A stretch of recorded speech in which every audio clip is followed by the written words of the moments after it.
Bapak Haji Erick Thohir, Bachelor of Arts and Master of Business Administration atau yang biasa dipanggil Bapak Erick merupakan pengusaha dan filantropis Indonesia. Beliau lahir di Jakarta pada tanggal 30 Mei 1970 dari pasangan pengusaha Muhammad Teddy Thohir dan Etna Thohir. Bapak Erick Thohir menyelesaikan sarjananya dari Glendale University, lalu meraih Magister Administrasi Bisnis dari Universitas Nasional California. Beliau dikenal menjadi pengusaha muda yang berhasil menjadi Menteri BUMN ke-9 di Kabinet Kerja Indonesia Maju. Dan pada kesempatan ini, kelompok kami menjadikan Bapak Erick Thohir sebagai salah satu tokoh Indonesia inspiratif yang menurut kelompok kami mencerminkan sikap berakhlak.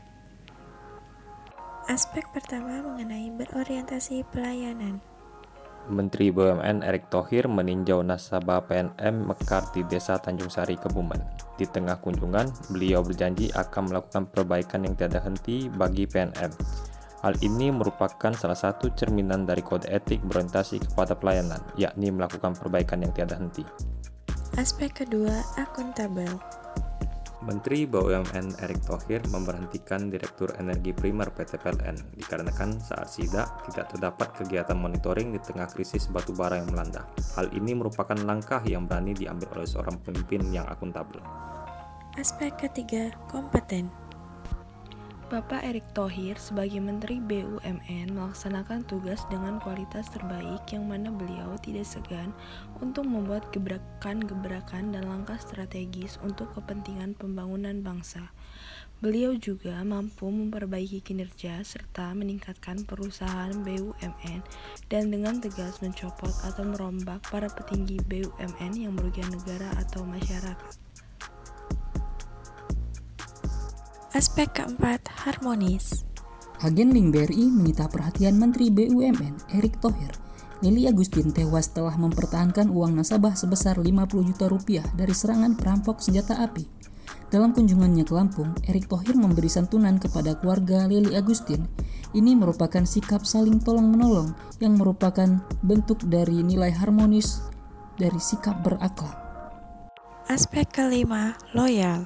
Erick Thohir larut dalam salawat bersama para kiai, tokoh agama, dan santri. Dengan memegang teguh nilai Pancasila, Erick Thohir ingin pondok pesantren menjadi fokus dalam membangun perekonomian umat untuk mencetak santri yang berakhlak, berkarakter, dan berilmu. Ini merupakan sikap loyal Erick Thohir untuk membangun bangsa dengan memegang teguh ideologi Pancasila untuk menyejahterakan bangsa Indonesia. Aspek keenam, adaptif.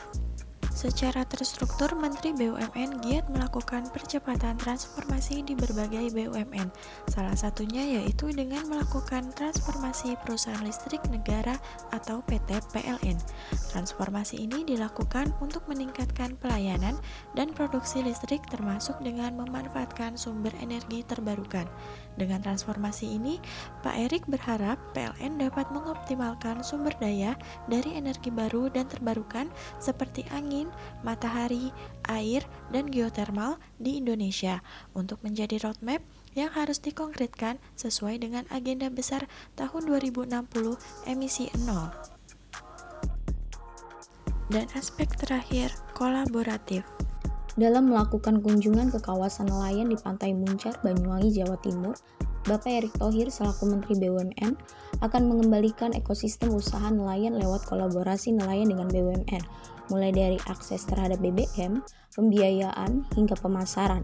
Kolaborasi itu dapat membantu kesejahteraan masyarakat dan pemulihan ekonomi negara.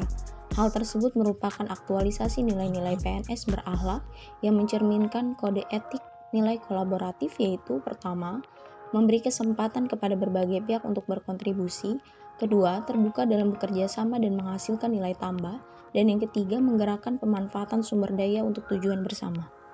Hikmah pembelajaran dan kesimpulan yang diperoleh dari video tersebut yaitu bahwa Bapak Erick Thohir telah mengaktualisasikan dengan baik nilai-nilai dasar ASN berakhlak yang terdiri dari berorientasi pelayanan, akuntabel, kompeten, harmonis, loyal, adaptif, dan kolaboratif.